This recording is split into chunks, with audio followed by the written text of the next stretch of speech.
अयोध्या सिंह उपाध्याय की एक पंक्तियाँ मुझे बहुत प्रभावित करती है और जो जब वह पंक्तियाँ मैं स्मरण करता हूँ तो लगता है कि संसार में कुछ भी असंभव नहीं है। तो आप लोग सुनिए। ब्रह्मा से कुछ लिखा भाग्य में, ब्रह्मा से कुछ लिखा भाग्य में, मनुज नहीं लाया है। ब्रह्मा से कुछ लिखा भाग्य में, मनुज नहीं लाया है। वह अपने साहस सत्कर्मों से ही सब कुछ पाया है। प्रकृति नहीं डर कर झुकती है, सदा भाग्य के बल से वह सदा हारती है, मनुज के साहस श्रम संबल से। यानी कुल मिलाकर इन पंक्तियों का भाव यही है कि अगर कोई भी मनुष्य दृढ़ संकल्प ले ले किसी भी महान कार्य को करने के लिए, तो वह कितना भी कठिन हो लेकिन वह पूर्ण कर सकता है। वह असंभव नहीं हो सकता। निश्चित उस कार्य को वह एक न एक दिन संपादित करके ही मानेगा। लेकिन दृढ़ संकल्प हर व्यक्ति नहीं ले सकता है। दृढ़ संकल्प वही व्यक्ति ले सकता है जो स्वयं में विश्वास करता हो, ईश्वर में विश्वास करता हो। इस संसार में एक से एक महापुरुष हुए जो अपने दृढ़ संकल्प के बल पर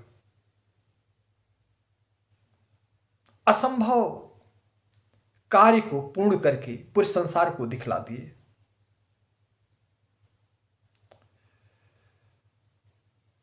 तमाम महापुरुषों के जीवन परिचय पढ़ने के बाद यही लगता है कि अगर मनुष्य स्वयं को पहचान ले तो कुछ भी कर सकता है। हर मनुष्य आज दूसरों को पहचान रहा है। दूसरों के विषय में पूछिएगा तो हर मनुष्य सबके विषय में बता देगा, वो ऐसा है, वह ऐसा है, वह ऐसा है। यह लेकिन दुर्भाग्य है कि आज मनुष्य दूसरों को तो पहचान रहा है, पूरे गांव को पहचान रहा है, पूरे देश को पहचान रहा है, समाज को पहचान रहा है, लेकिन आज स्वयं को पहचानने वाला मनुष्य आपको बहुत दुर्लभ ही कहीं संयोग से प्राप्त हो जाएगा। करोड़ों में एकाक मनुष्य, नहीं तो स्वयं को पहचानने वाला मनुष्य ढूंढने से भी नहीं दिखाई पड़ेगा। और जो मनुष्य स्वयं को पहचानता है और स्वयं को पहचान लेता है तो उसके लिए कुछ भी असंभव नहीं होता है। वह निश्चित है विश्व विजय कर सकता है। वह निश्चित है अपने होने की सार्थकता छोड़ सकता है। वह निश्चित है अपना पदचिन्ह छोड़ सकता है।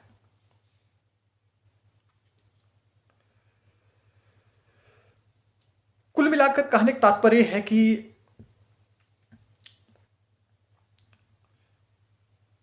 जो महान व्यक्तित्व होते हैं वो महान कार्य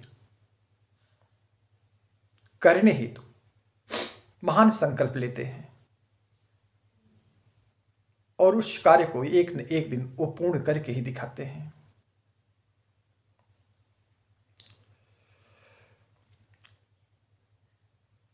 मेरे अंदर भी, मैं तमाम महापुरुषों को पढ़ता हूं तो मेरे अंदर भी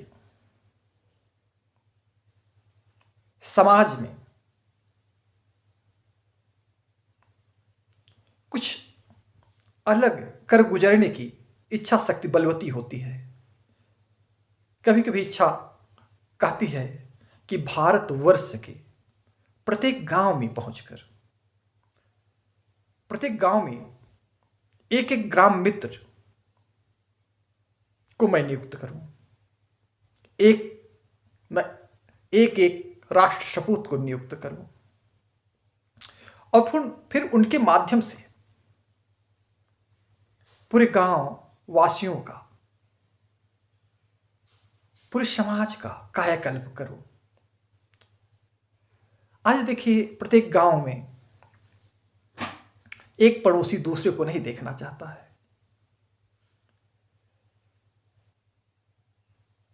एक पड़ोसी दूसरों की कमियां केवल देख रहा है, जबकि गांव में अगर प्रत्येक पड़ोसी अपने पड़ोसी के विषय में सकारात्मक सोचे, उनसे अच्छा व्यवहार करें, उनका सहयोग करें, तो पूरा गांव का गांव स्वर्ग बन सकता है। पूरे गांव में सबके घर में खुशियां भर सकती हैं और सबके अंदर सकारात्मकता प्रज्वलित हो सकता है। और इससे जो है प्रत्येक मनुष्य के अंदर आशा का अदम्य संचार हो सकता है और हजारों प्रकार के रोगों का शमन हो सकता है और गांव में आनंद, प्रेम, भाईचारा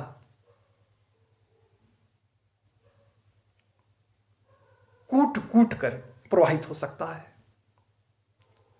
पर आज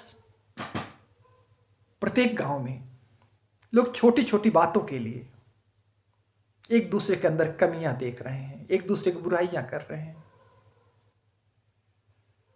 कोई किसी को देखना नहीं चाह रहा है।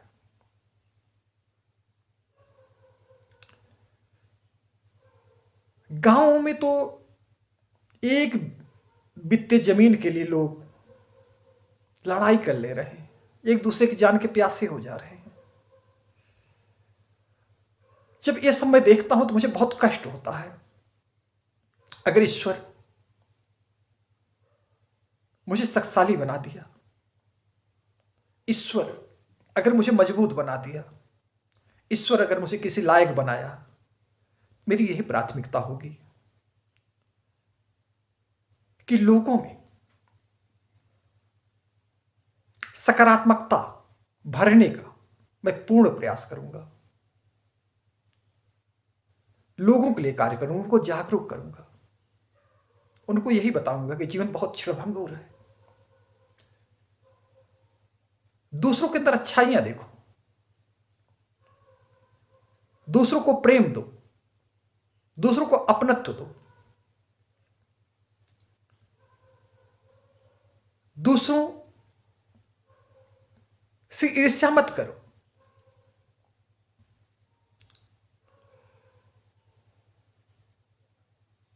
इससे जो है हर व्यक्ति के अंदर एक दिव्य मानव का प्रादुर्भाव होगा, जो पूरे समाज के लिए रामबाण होगा। इससे जो युवा पीढ़ी है उनमें दिव्यता कूट कूट कर प्रवाहित होगी। पूरा गांव, पूरा समाज सब एक दूसरे को अपने परिवार सदृश मानेंगे। इससे समाज में 99% जो भ्रष्टाचार है, 99% जो अपराध है, वो समाप्त हो जाएंगे। आज समाज में जो अपराध बढ़ रहे हैं, अनाचार बढ़ रहे हैं, पाखंड बढ़ रहे हैं, इसलिए बढ़ रहे हैं सब एक दूसरे को शत्रु समझते हैं, सब एक दूसरे को लूटना चाहते हैं, एक दूसरे को विनष्ट कर देना चाहते हैं। इससे समाज में चारों तरफ कोलाहल हो रहा है। हर व्यक्ति दुखी, हर व्यक्ति परेशान है, हर व्यक्ति अपने आप को अकेला पा रहा है। गांव में जो थोड़ा बुद्धिमान है वो एक दूसरे को लड़ाने के लिए कार्य कर रहे हैं। वो अपने बच्चों को भी शिक्षा दे रहे हैं कि भैया उनके यहां मत बैठो, उनसे मत बात करो। इससे वैमनस्य गांव में फैल रहा है अब पूरे गांव का माहौल, पूरे समाज का माहौल ही चौपट हो जा रहा है। जबकि जो बुद्धिमान है, जिनका गांव में लोग कहा मानते हैं, अगर वो चाह ले तो पूरे गांव में अपनत्व, प्रेम, भाईचारा कूट कूट कर भर जाए और पूरे गांव में कोई भी दुखी ना हो, सब एक दूसरे के लिए पूरी तरह तत्पर रहें, सब एक दूसरे की अच्छाइयों को आत्मसात करें, एक दूसरे की मदद के लिए तत्पर रहें। जीवन बहुत क्षणभंगुर है। जब जीवन बहुत क्षणभंगुर है तो अगर हम दूसरों के उत्थान के लिए, दूसरों को जगाने के लिए, दूसरों का कायाकल्प करने के लिए, स्वयं का कायाकल्प करने के लिए, स्वयं को जगाने के लिए अगर हम तत्पर नहीं रहेंगे, तब मानव जीवन में जन्म लेकर भी कुछ अर्जित नहीं कर पाएंगे। मुझे तो कभी कभी लगता है आज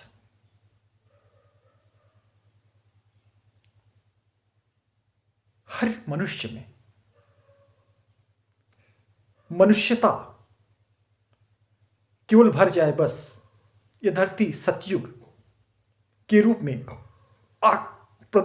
आकार ले लेगी और सारी समस्या का निदान हो जाएगा। 99%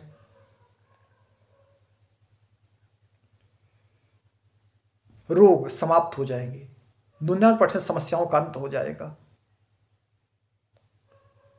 लेकिन आज हर व्यक्ति दूसरों को नीचा दिखाना चाहता है, दूसरे से ईर्ष्या कर रहा है, दूसरे को द्वेष कर रहा है, और हर व्यक्ति स्वयं को बहुत बड़ा बनाना चाह रहा है, चाहे इसके लिए उसे पूरी दुनिया को लूटना पड़े। आज जो विधायक बन रहे हैं, जो सांसद बन रहे हैं,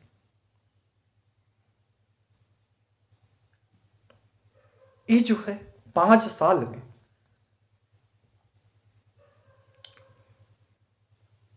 बहुत बड़े आदमी बन जा रहे हैं। और कैसे बन रहे हैं? क्योंकि जनमानस का जो धन है, जनमानस के हक के लिए जो उनको दायित्व सौंपा गया है, जनमानस के हितार्थ जिस तरीके से, जिस निष्ठा से उनको कार्य करना चाहिए, धन का उस वहां सदुपयोग करना चाहिए, वहां न करके वो अपनी 7 पीढ़ियों के लिए सजो कर रख लेते हैं। और जो कार्य कराते हैं सब में कमीशनबाजी, सब में कमीशनबाजी।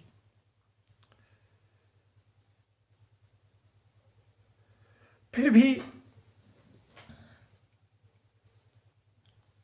कागज में उनका हर कार्य सर्वोत्तम रहता है, उनका कुछ कोई कर ही नहीं सकता है। जबकि वो चाहे तो 5 साल में पूरे क्षेत्र को स्वर्ग बना दे। एक विधायक अपनी विधानसभा को 5 वर्ष में पूरा कायाकल्प कर सकता है। एक सांसद अपने लोकसभा क्षेत्र का 5 वर्षों में कायाकल्प कर सकता है। यह सौभाग्य बहुत विरलों को मिलता है, और जिनको मिलता है, अगर वो चाहें तो पूरे क्षेत्र को बदल कर रख सकते हैं। देखिए, बदलाव कई तरीके से होते हैं।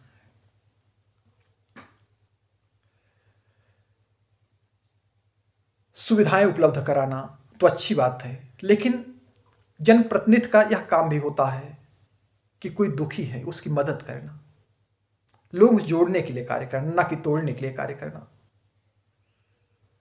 आज के प्रतिनिधि तो अगर कोई परेशान है, कोई जो है परेशान है, कोई षड्यंत्र का शिकार है, तो अपने वोट बैंक की ओर राजनीति करने लगते हैं। उनको मतलब नहीं है कि यह व्यक्ति परेशान है, हमें इसकी मदद करना चाहिए एक मानवता के नाते, बल्कि उनको यह दिखाई पड़ता है कि इस व्यक्ति से मुझे फायदा है कि नहीं फायदा है। अगर किसी व्यक्ति से उनको फायदा नहीं है तो वह चाहे महापुरुष ही हो, उसको बचाएंगे नहीं, उसकी रक्षा नहीं करेंगे, बल्कि गलत आदमी का सहयोग करके अच्छे आदमियों को इतना टार्चर करवा देंगे कि वह आत्महत्या करने पर मजबूर हो जाता है। और समाज में जो भ्रष्टाचार बढ़ रहा है उसके जिम्मेदार 80% भ्रष्टाचार अनाचार के जिम्मेदार जनप्रतिनिधि होते हैं, विधायक और सांसद होते हैं। अगर विधायक और सांसद वास्तव में हृदय से समाज सेवी होकर कार्य करें, पूरे क्षेत्र के जनमानस को अपने परिवार सदृश समझें तो कोई भी अव्यवस्था नहीं फैल सकता है और वो भगवान की तरीके से पूजे जाए। वो चाहे तो प्रत्येक गांव के जो होनहार युवा है उनको अपना सहयोगी बनाकर जहां भी समस्या हो, जहां भी कोई प्रॉब्लम हो, उसके निदान के लिए उनका वह सहयोग ले सकते हैं और अपने विधायक निधि से, सांसद निधि से, उन्हीं युवाओं के सहयोग से कायाकल्प कर सकते हैं ईमानदारी से। लेकिन आज कोई विधायक है, कोई सांसद है, वो अपने साथ दलालों की फौज खड़ी कर दिए हैं। दलालों की फौज खड़ी करके जो है वैमनस्य का बीज बो रहे हैं। इससे पूरा समाज ही दुखी है, पीड़ित है। वैसे सच बताऊं, मैं कभी कभी सोचता हूं राजनीति में ईमानदार और सच्चे युवाओं की आज बहुत जरूरत है। इनको राजनीति में अवश्य होना चाहिए, लेकिन दुर्भाग्य है कि जो ईमानदार है, जो अच्छे हैं,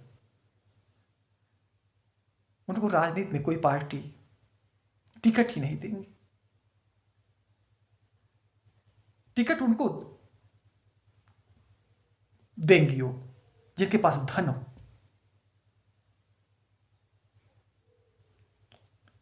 जिनके पास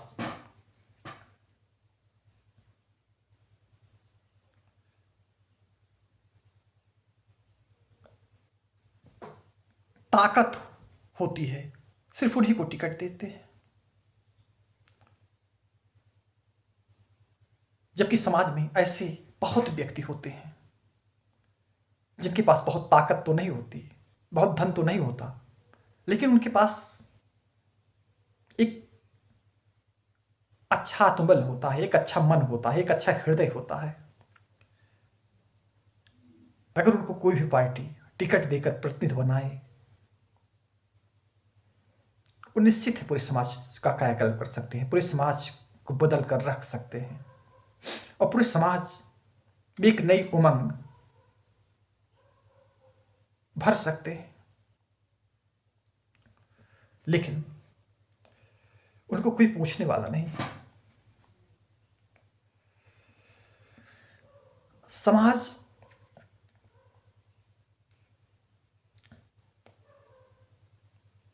में जो हजारों समस्याएं दिखाई पड़ रही हैं, इसलिए दिखाई पड़ रही हैं कि जो प्रतिनिधि है अदूरदर्शी है, उनको समाज से नहीं मतलब है। उनको तो बस गाड़ी से घूमना,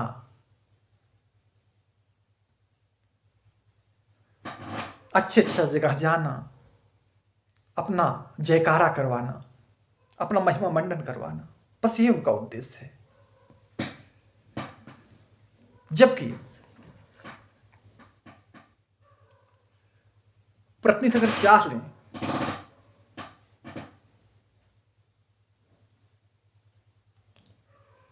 तमाम समस्याएं समाज से स्वतः ही खत्म हो जाए, प्रतिनिधि अगर चाह लें तो लोगों में भाईचारा स्वतः ही भरने लगे। लेकिन इसके लिए ईमानदार और पवित्र हृदय की व्यक्तियों को राजनीति में प्रवेश मिलना चाहिए।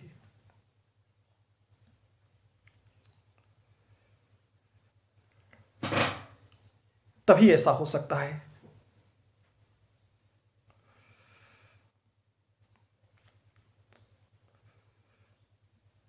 मुझे दुष्यंत कुमार की एक पंक्तियां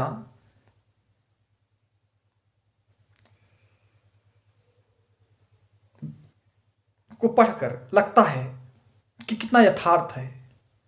उन्होंने लिखा है कि कहाँ तो तय था चिरागा हर एक घर के लिए, कहाँ चिराग मयस्सर नहीं शहर के लिए। कहाँ तो तय था चिरागा हर एक घर के लिए, कहाँ चिराग मयस्सर नहीं शहर के लिए। यानी दुष्यंत कुमार यह कल्पना किए थे कि जब अपना राज्य आ जाएगा, जब ये अंग्रेज देश छोड़कर चले जाएंगे, अपना राज्य आ जाएगा, अपने लोग प्रधानमंत्री, राष्ट्रपति, विधायक, सांसद, प्रधान, ये सब बनेंगे, तमाम पदों पर आरूढ़ होंगे अपने लोग, तो हर घर में चिराग जलता हुआ दिखाई पड़ेगा, हर घर में दीपमालिका प्रज्वलित होती दिखेगी। कहाँ तो तय था चिरागा हर एक घर के लिए, लेकिन चिराग मयस्सर नहीं शहर के लिए। लेकिन आज जब अपना राज्य आ गया है, सब अपने लोग ही बड़े बड़े पदों पर हैं, तो कहाँ तो हर घर में चिराग जलते हुए दिखाई पड़ना चाहिए था, लेकिन आज पूरे शहर में एक भी चिराग जलता हुआ नहीं दिखाई पड़ रहा है। यानी एक व्यक्ति भी ऐसा नहीं दिखाई पड़ रहा है जो पूरी तरह राष्ट्र के प्रति स्वयं को समर्पित कर दिया हो। कहाँ तो तय था चिराग हर एक घर के लिए, कहाँ चिराग मयस्सर नहीं शहर के लिए। उन्होंने फिर कहा, यहाँ दरख्तों के सायों में धूप लगती है, चलो यहाँ से चले उम्र भर के लिए। दुष्यंत कुमार कहते हैं कि यहाँ दरख्तों, जो यहाँ के वृक्ष हैं, जैसे मान ली कोई व्यक्ति धूप में जा रहा है, उसकी इच्छा कर, जैसे कहते हैं कि थोड़ा आराम कर ले पेड़ की छाया में, तो दुष्यंत कुमार कह रहे हैं यहाँ दरख्तों के साय में धूप लगती है। ये जो यहाँ के वृक्ष हैं, खोखले वृक्ष हैं, यानी धूप से रक्षा नहीं कर सकते हैं। और इसका दूसरा भाव यह है कि जिनके ऊपर समाज बदलने की जिम्मेदारी है, जैसे जो नेता हैं, अधिकारी हैं, वो खोखले वृक्ष के समान हो गए हैं। अगर उनके पास कोई जाए कि अपनी समस्या बताए कि जैसे ये समस्या है, तो समस्या का निदान तो नहीं करते हैं, बल्कि समस्या को और बढ़ा देते हैं।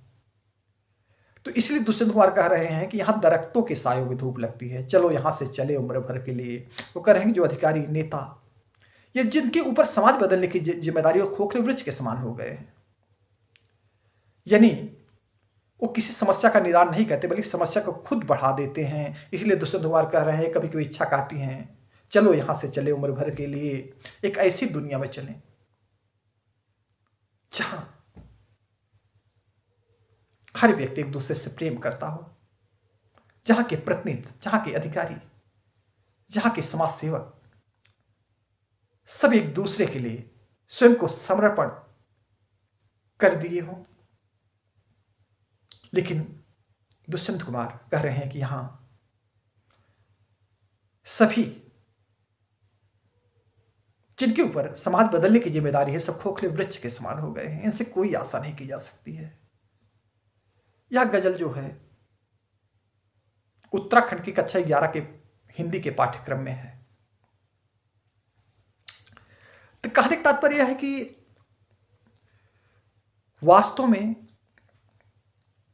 अगर प्रत्येक व्यक्ति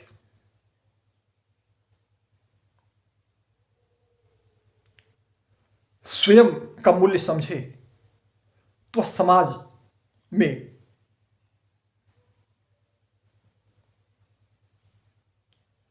बहुत सकारात्मक परिवर्तन कर सकता है। आज समाज में कोई व्यक्ति कुछ अलग, कुछ लीक से हटकर कार्य करना चाहता है, तो तुरंत षड्यंत्र का शिकार हो जाता है। और वह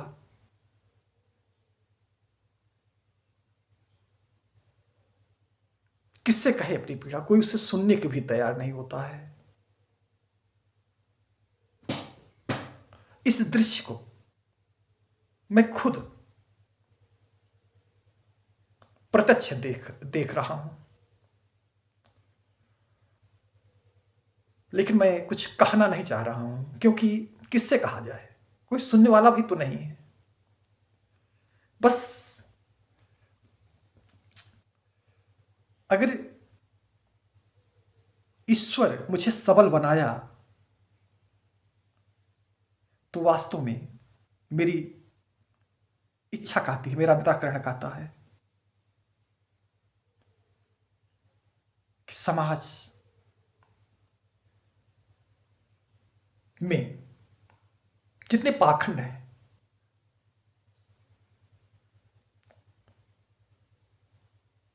जितनी दैन्यता है, दुख है, उनके निदान के लिए स्वयं को मैं निश्चित समर्पित कर दूंगा। मेरी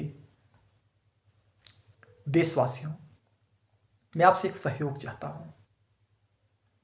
अगर आप मेरा सहयोग करेंगे तो मैं अपने विचार यूट्यूब पर डालता रहूंगा,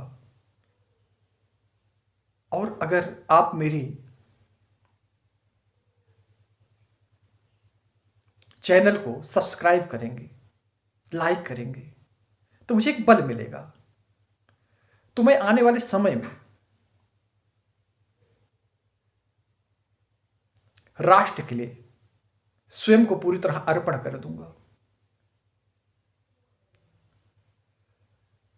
और मैं आपके सहयोग से भारत के प्रत्येक गांव में पहुंचूंगा और एक नवीन क्रांति का श्रीगणेशाय करूंगा, जिससे करोड़ों जिंदगियां जिंदगी चेंज हो जाएंगी। मेरा उद्देश्य लोगों में आध्यात्मिकता और सात्विकता, राष्ट्रीयता, मानवता का कूट कूट कर प्रादुर्भाव करना है,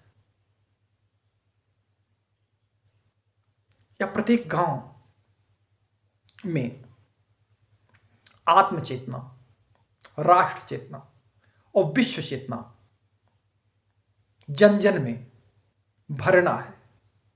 यह तभी मैं भर सकता हूं जब आप मुझे अपना साथ देंगे, सहयोग देंगे। और साथ और सहयोग आप मुझे अपने कमेंट के द्वारा, अपने सब्सक्राइब करके, लाइक करके, सुझाव देकर सहयोग कर सकते हैं। अगर आप इतना भी मेरा सहयोग नहीं करेंगे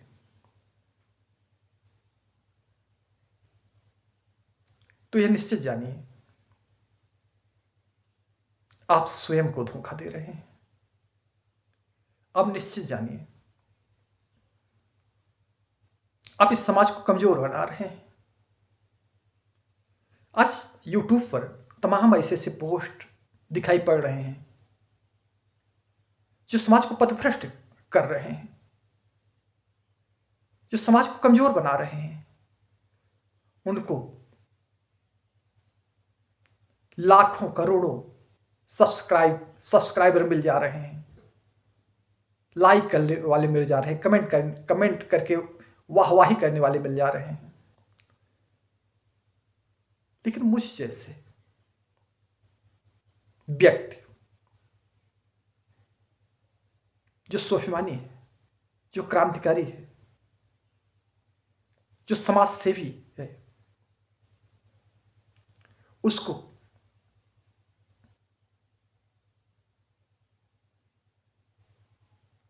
किसी का सहयोग ही नहीं मिल पा रहा है। तो इस समाज कैसे बदलेगा, समाज कैसे अच्छा बनेगा? मुझे आप लाइक और कमेंट के माध्यम से सब्सक्राइब करके मजबूत बनाइए, ताकि मैं अपनी विचारधारा को जन जन तक पहुंचाऊं और जन जन के लिए कुछ महान पद चिन्ह मैं छोड़ सकूं, महान कार्य करने के लिए मैं तत्पर हो जाऊं और लाखों युवाओं को अपने साथ जोड़कर प्रत्येक गांव की तस्वीर को बदल दूं, प्रत्येक गांव में वास्तविक राम राज्य का प्रादुर्भाव करवाने में अपना योगदान दूं। गौ माता और जो हमारे गांव के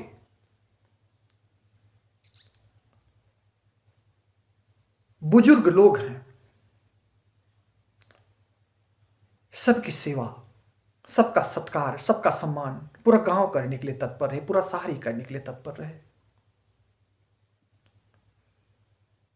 इसलिए आप मेरा सहयोग करिए और मुझे आपके सहयोग की नितांत आवश्यकता है। और अगर मेरा आप सहयोग करेंगे तो ये निश्चित जानिए, हजारों नहीं करोड़ों जिंदगियां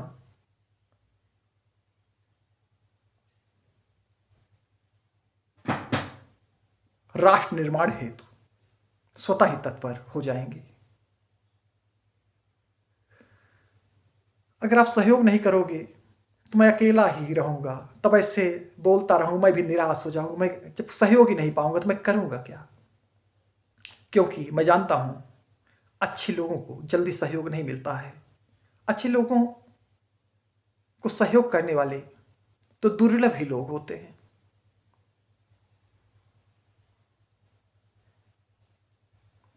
आज मैं बिना मन का बोल रहा हूं। मैं बजरंगबली को अपना गुरु मानता हूं, पराविद्या का उपासक हूं।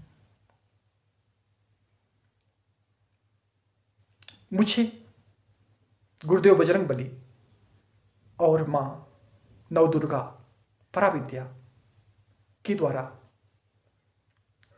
प्रेरणा मिल रहा है कि जीवन क्षणभंगुर है। ये जो जन्म मिला है बहुत दुर्लभ जन्म है। इसलिए कुछ महान कार्य करने के लिए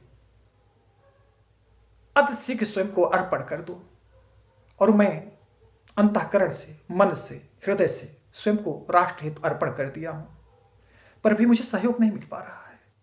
मुझे कोई भी नहीं पहचानता है, एक भी नेता मुझे नहीं पहचानता है, एक भी अधिकारी नहीं पहचानता है, और मेरी आवाज को कोई सुनता भी नहीं है।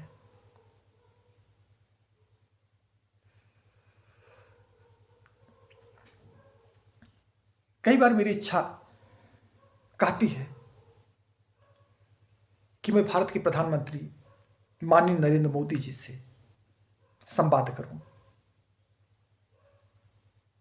महामहिम महोदया माननीय द्रौपदी मुर्मू जी से संवाद करूं, पर उनसे संवाद करने के लिए मैं अपने आप को योग्य नहीं पाता हूं, क्योंकि वहां तक पहुंचना हम जैसे लोगों के लिए संभव ही नहीं है।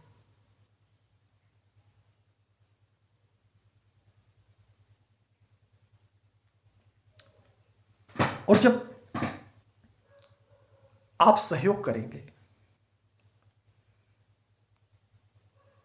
तब हम जो कार्य करेंगे आपके सहयोग से, आपको साथ लेकर प्रत्येक गांव में एक राष्ट्र सपूत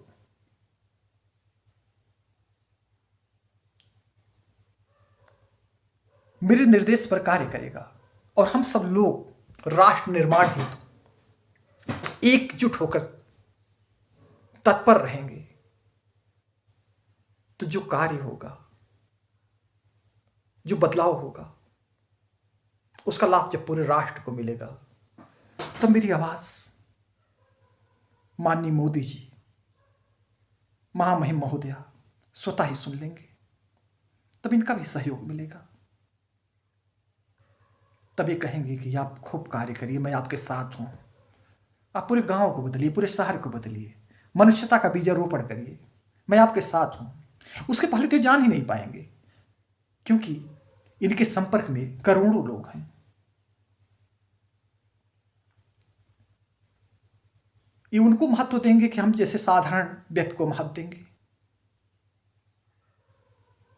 हम जैसे लोगों का मूल्य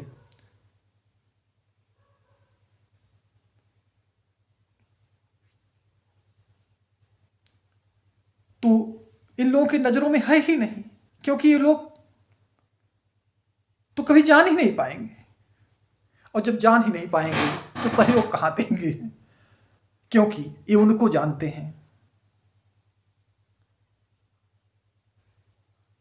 जो इनके नजदीक पहुंच पाता है किसी भी तरीके से,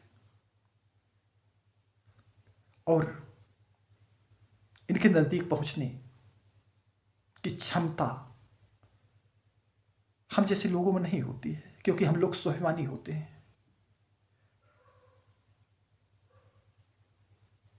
जब स्वाभिमानी होते हैं तो ये जो तंत्र है, तंत्र का सहयोग ही नहीं मिलेगा। जब तंत्र का सहयोग नहीं मिलेगा तो वहां तक पहुंच ही नहीं सकते। इस बात को मैं सिद्ध कर सकता हूं, लेकिन यहां कहना नहीं चाह रहा हूं। तो बस हमारे पास यह यूट्यूब ही है। यूट्यूब के माध्यम से मैं राष्ट्र के सभी युवाओं को आह्वान करता हूं कि आप मेरा साथ दीजिए। अगर आप राष्ट्र के बदलाव के लिए, समाज के बदलाव के लिए, गांव के बदलाव के लिए अगर मेरा सहयोग करना चाहते हैं तो आप मुझे अपना नंबर भी दीजिए।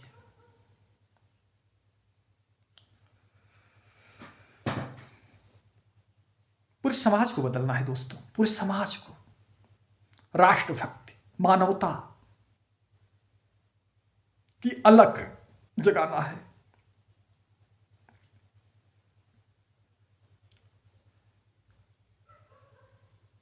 जिससे हर व्यक्ति आनंदित महसूस करे, हर व्यक्ति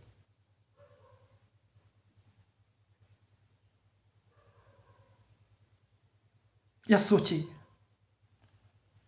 कि इस संसार में हर कोई अपना है, कोई किसी को परायापन का एहसास न हो।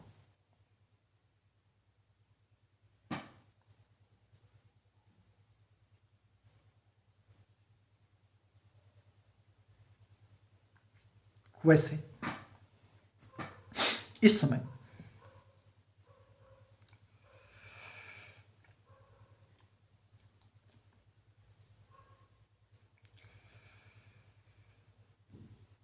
बहुत राजनेता अपने देश के बहुत अच्छे कार्य कर रहे हैं।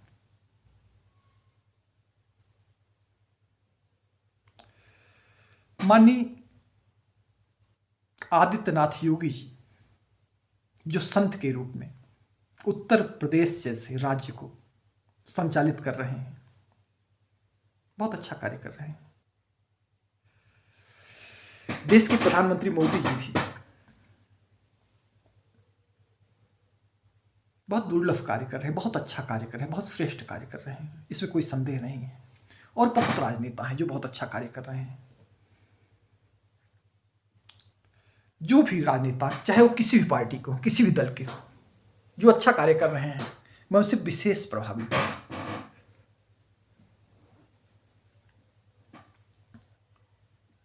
और मेरी इच्छा ये कहती है कि एक मोदी जी, एक योगी जी कितना करेंगे। यहां हजारों मोदी जी की जरूरत है, हजारों योगी जी की जरूरत है। हर गांव में एक मोदी जी की जरूरत है, हर गांव में एक योगी जी की जरूरत है। तब यह राष्ट्र, तब यह भारतवर्ष वास्तविक विश्व गुरु बन पाएगा। अन्यथा हर व्यक्ति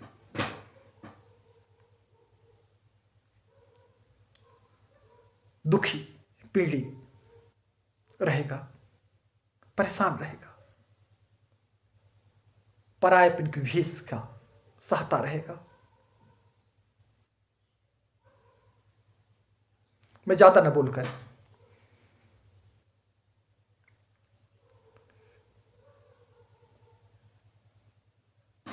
अपनी वाणी को विराम देने के साथ साथ, हे युवाओं, मैं आपसे सहयोग मांग रहा हूं कि मेरे पोस्ट को लाइक करिए, सब्सक्राइब करिए, अपने सुझाव दीजिए, मुझे प्रेरित करिए, उत्साहित करिए, और मैं प्रत्येक गांव को बदलने के लिए आपका सहयोग चाहता हूं। आर्थिक, मानसिक, जिस प्रकार आप सहयोग देने के इच्छुक हैं, आप मुझसे जुड़िए। मेरा नंबर है, मेरा मोबाइल नंबर है और व्हाट्सएप नंबर है 78 199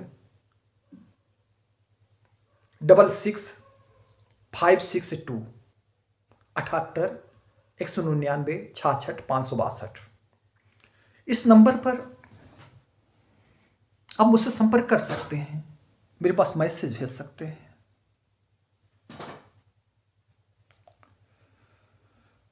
और राष्ट्र को बदलने के लिए आप किस प्रकार की भूमिका अदा कर सकते हैं, किस प्रकार का मेरा सहयोग कर सकते हैं, आप मुझे अवगत करा सकते हैं। मुझे हजारों युवाओं की जरूरत है जो राष्ट्र को तेजस्वी बनाने के लिए अपने जीवन को हंसकर अर्पण कर दें। हानि लाभ, यश अपयश की चिंता न करें, जीवन मरण की चिंता न करें, बल्कि यह जो मनुष्य जीवन है, जो उनको ईश्वर ने दिया है, वह राष्ट्र के लिए स्वयं को बलिदान कर दें, ताकि उनके होने की सार्थकता सिद्ध हो जाए और भारत माता अट्टहास करे और पूरा विश्व आप सब सपूतों पर गर्वित हो। मैं प्रवीण तिवारी, रवि आभा, आपका भाई, अपनी वाणी को समाप्त कर रहा हूं। जो भी कुछ भी गलत सही बोला, आप उसे सकारात्मक लीजिए, क्योंकि मैं बिना मन के मैं बोला, हो सकता है तमाम मेरी अभिव्यक्ति सही ना हो, लेकिन मैं न चाहते हुए अपनी वाणी को अभिव्यक्त किया, क्योंकि मैं आप सबसे जुड़ना चाहता हूं, आप सबका सहयोग चाहता हूं। ज्यादा न बोलकर आप सबको मैं प्रणाम करता हूं। जय हिंद, जय भारत, जय श्री सीताराम।